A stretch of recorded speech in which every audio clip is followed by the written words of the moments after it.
they'll be announcing adjustments to the U.S. military presence in Japan, and they'll be announcing increased training, exercises, activity with Japan's self-defense forces.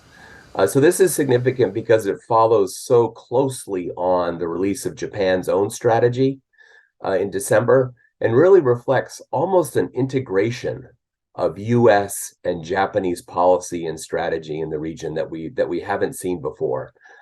So the announcements today will be quite significant, and again point to a deeper U.S.-Japan alliance relationship. First, they announced plans to double defense spending over the next 5 years to nearly 2% of GDP. So casting aside a policy that had been in place for 50 years. They also announced plans to acquire long-range precision missiles capable of striking targets deep inside North Korea and China.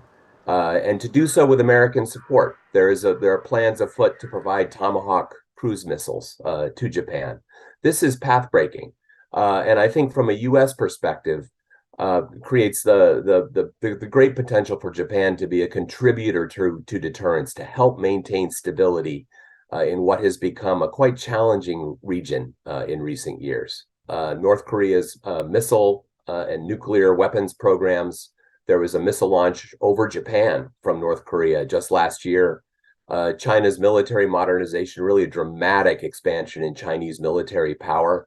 And a lot of military activity in the waters around Japan that the Chinese undertake. So these factors are key. But the war in Ukraine played an absolutely critical role in transforming Japanese public opinion about defense.